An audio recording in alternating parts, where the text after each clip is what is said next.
हरे कृष्णा। आप सभी को उत्पन्ना एकादशी की शुभकामनाएं। आज की वीडियो उत्पन्ना एकादशी व्रत कथा को सुनने से लोगों के सारे पाप धुल जाते हैं और उत्पन्ना एकादशी व्रत कथा सुनने से हर मनोकामना पूरी होती है। उत्पन्ना एकादशी का व्रत हर साल मार्गशीर्ष के कृष्ण पक्ष की एकादशी को रखा जाता है।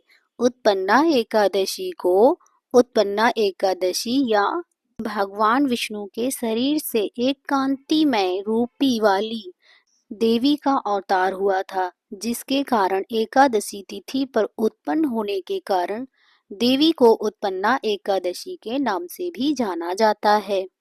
उत्पन्ना एकादशी का व्रत भगवान विष्णु को समर्पित है। इस दिन भगवान विष्णु के साथ साथ माता लक्ष्मी की भी पूजा की जाती है। मान्यता यह भी है कि इस दिन व्रत रखने से मृत्यु के बाद वैकुंठ में स्थान प्राप्त होता है। एकादशी व्रत कथा सुने बिना उत्पन्ना एकादशी का व्रत अधूरा माना जाता है। उत्पन्ना एकादशी व्रत कथा सुनने से जीवन में आने वाली सभी तरह की बाधाएं दूर होती हैं। इससे घर में सुख शांति बनी रहती है। इस कथा को सुनने से लोगों के सारे पाप धुल जाते हैं। उत्पन्ना एकादशी व्रत कथा सुनने से भगवान विष्णु की असीम कृपा प्राप्त होती है। इस वर्ष उत्पन्ना एकादशी 26 नवंबर को मनाई जाएगी। मार्गशीर्ष कृष्ण पक्ष की एकादशी के दिन पड़ने वाली यह उत्पन्ना एकादशी धार्मिक ग्रंथों के अनुसार भगवान श्री कृष्ण ने उत्पन्ना एकादशी के बारे में धर्मराज युधिष्ठिर से कहा था कि यह इस उत्पन्ना एकादशी का सच्चे मन से व्रत करने से मेघ के फल के बराबर फल प्राप्त होता है और इस दिन कथा सुनने से भगवान श्री हरि की कृपा असीम प्राप्त होती है। तो आइए कथा को आरंभ करते हैं। कथा को आरंभ करने से पहले आपको बता देते हैं कि कथा को अंत तक सुना जाता है। आधा अधूरा सुनने से दोष लगता है, इसीलिए कथा को पूरा सुने। उत्पन्ना एकादशी व्रत कथा की पौराणिक कथा के अनुसार युधिष्ठिर कहने लगे कि हे भगवान, आपने हजारों यज्ञ और लाखों गौदान को भी एकादशी व्रत के बराबर नहीं बताया, सो यह तिथि सब तिथियों से उत्तम कैसे हुई। भगवान श्री कृष्ण कहने लगे, हे युधिष्ठिर, सतयुग में मुर नाम का एक दैत्य उत्पन्न हुआ था। वह बड़ा बलवान और भयानक था।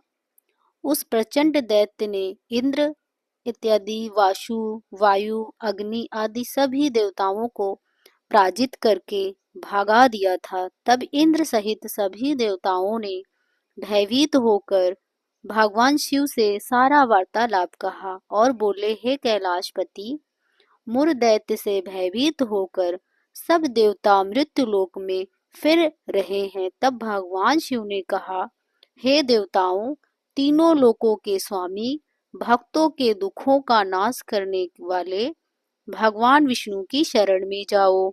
वे ही तुम्हारे दुखों को दूर कर सकते हैं। शिव जी के ऐसे वचन सुनकर सभी देवी देवता क्षीर सागर में पहुंचे।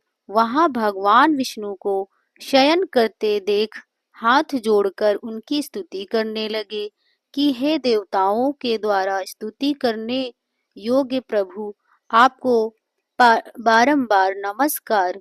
देवताओं की रक्षा करने वाले मधुसूदन, आपको नमस्कार। आप हमारी रक्षा करें। देवताओं से भयभीत होकर हम सब आपकी शरण में आए हैं। आप इस संसार के कर्ता, माता पिता, उत्पत्ति और पालनहार हैं, संहार करने वाले हैं, सबको शांति प्रदान करने वाले हैं। आकाश और पाताल भी आप ही हैं, सबके पिता भी आप ही हैं। ब्रह्मा, सूर्य, चंद्र, अग्नि, होम, आहुति, मंत्र, तंत्र, जाप, यजमान, यज्ञ, कर्म करता, भक्तों भी आप ही हैं। आप सर्वव्यापक हैं। आपके सिवा तीनों लोकों में चर तथा अचर कुछ भी नहीं है। हे भगवान, दैत्यों ने हमको जीतकर स्वर्ग से भ्रष्ट कर दिया है और हम सब देवता इधर उधर भागे भागे फिर रहे हैं। आप उन दैत्यों से हम सबकी रक्षा करें। इंद्र के ऐसे वचन सुनकर भगवान विष्णु कहने लगे कि हे इंद्र, ऐसा मावी दैत्य कौन है जिसने सब देवताओं को जीत लिया है? उसका नाम क्या है? उसमें कितना बल है और उसके आश्चर्य में है तथा उसका स्थान कहाँ है, यह सब मुझे कहो। भगवान विष्णु के ऐसे वचन सुनकर इंद्र बोले, हे भगवान, प्राचीन समय में एक नाड़ी जंघ नामक राक्षस था। उसके महाप्रक्रमी और लोक विख्यात मुर नाम का एक पुत्र हुआ। उसकी चंद्रवती नाम की नगरी है। उसी ने सब देवताओं को स्वर्ग से निकालकर वह अपना अधिकार जमा लिया है। उसने इंद्र, अग्नि, वरुण, यम, वायु, ईश, चंद्रमा, नस्त आदि सबके स्थान पर अधिकार कर लिया है और सूर्य बनकर स्वयं ही प्रकाश करता है, स्वयं ही मेघ बन बैठा है और सबके अज है। असुर निकंदन उस दुष्ट को मारकर देवताओं को अजय बनाइए। यह वचन सुनकर भगवान विष्णु कहने लगे, हे देवताओं, मैं शीघ्र ही उसका संहार करूंगा। तुम चंद्रवती नगरी जाओ। इस प्रकार कहकर भगवान विष्णु सहित सभी देवताओं ने चंद्रवती नगरी की ओर प्रस्थान किया।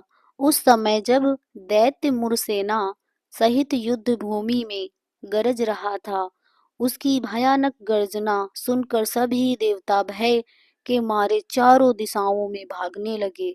जब स्वयं भगवान विष्णु रणभूमि में आए तो दैत्य उन पर भी अस्त्र शस्त्र आयुध लेकर दौड़े। भगवान विष्णु ने उन्हें सर्प के समान अपने बाणों से बींध डाला। बहुत से दैत्य मारे गए, केवल मुर बचा रहा। वह अविचल भाव से भगवान के साथ युद्ध करता रहा। भगवान जो जो भी तीक्ष्ण बाण चलाते वह उसके लिए पुष्प शुद्ध होता। उसका शरीर छिन्न भिन्न हो गया, किंतु वह लगातार युद्ध करता रहा। दोनों के बीच महायुद्ध हुआ। 10,000 वर्ष तक उनका युद्ध चलता रहा, किंतु मुर नहीं हारा।